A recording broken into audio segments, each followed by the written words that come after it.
one terrific performance, one not so terrific performance. Was it hard to get up for Sunday, considering one, the emotion Adelaide probably had, and also just the fact that you travelled and had to play again? No, I think, after Friday night's game, obviously second half we had a great performance and we were pretty, enthusiastic about getting to Adelaide Sunday and trying to carry that on heading into playoffs. But I think, when we don't play hard, we're obviously not good enough, and the first half we weren't, and we pulled our finger out a bit in the second, but the boys are definitely keen and we're ready for the game Sunday. The inconsistency with things during games at times when you lose is quite dramatic. You have one good half and then one really bad one. How are you going to avoid that for playoffs?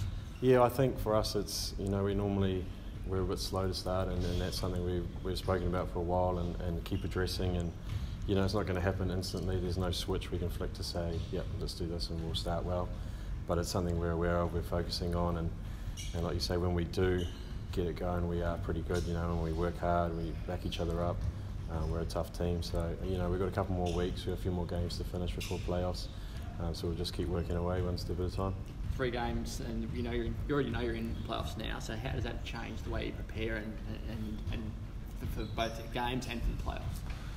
I don't think it changes a lot. We're always building for playoffs, and it's great that we've locked that away now. But obviously, the top 4 positions are still up for grabs, and we want to try and finish as high as we can to get the home court advantage, whether it be semis and finals or whatever. But we just keep ticking boxes along the way, putting in the extra work, getting recovery done, and just going about it the right way. You spoke about home court.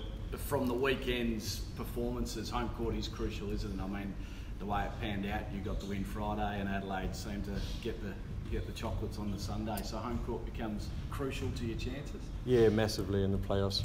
Especially here at Perth Arena with the 14,000 behind you, it does give you that little bit of a boost, and it's always tough getting on the road, and especially if you don't get away well, it's tough to fight back. And we always wanted to. That was one of our goals, was first make playoffs and then get home court advantage.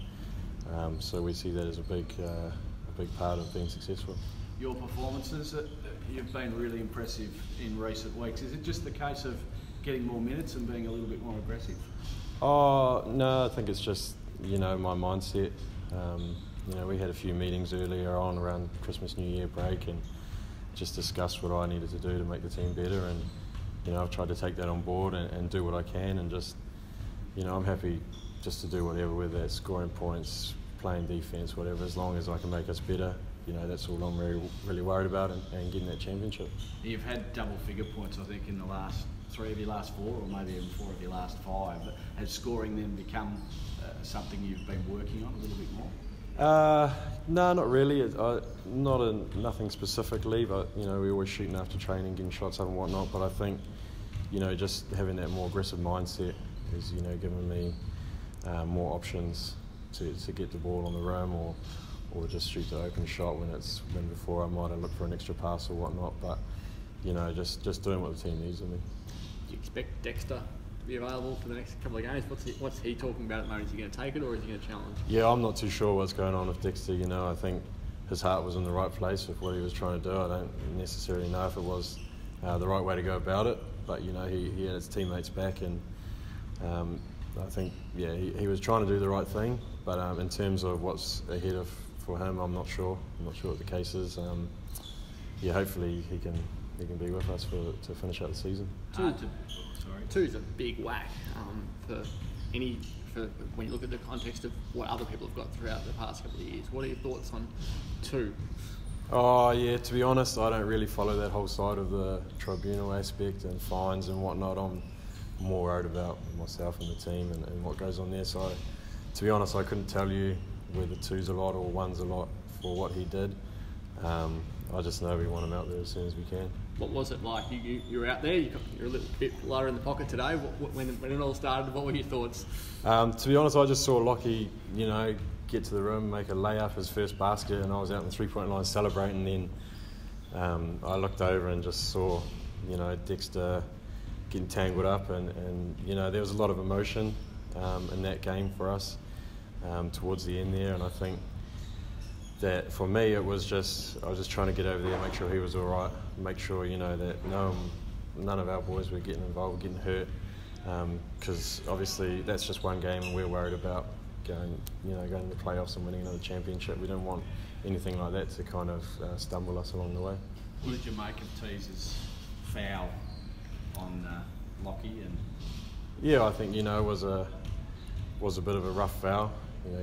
After he shot the ball, he kind of cleaned him up a little bit, but that's Adelaide. They play hard, obviously, and they showed that on Sunday when we weren't there to front up to start with. They were playing hard again, and they got that lead on us. But yeah, I don't know. I'm not worried about what they do. I'm just focusing on us. What was Lockie Cummings' reaction to the whole situation? He's failed to play a first game.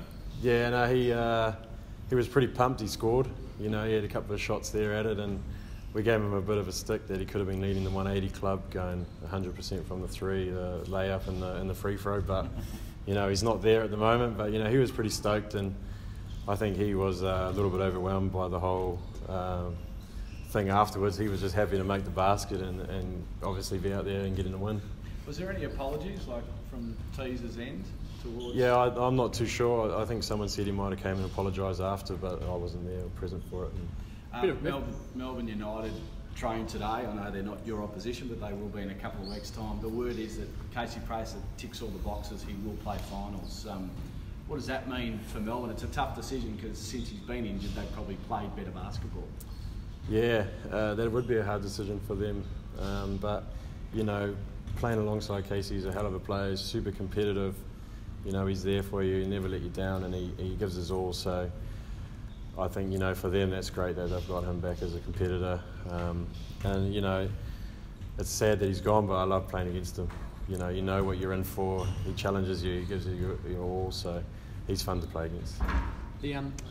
Going back to the tribunal sort of stuff, there's been a lot of agitation on court, especially with probably the top 4 teams. Fair rivalry. Does everyone need to just calm it down a little bit and simmer to make sure that we don't have a repeat of that sort of stuff when it really matters?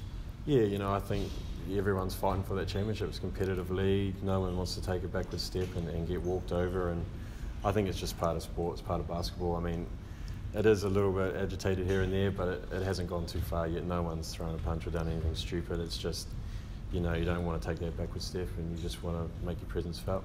So you think still that sort of the chat, the in your face sort of stuff will still remain regardless of what happens? Yeah, there's people that's their style of play. That's how they get themselves motivated and fired up. And for us, we're just worried about if that happens, we got to get together, huddle, and move on to the next play and make sure we're on the same page.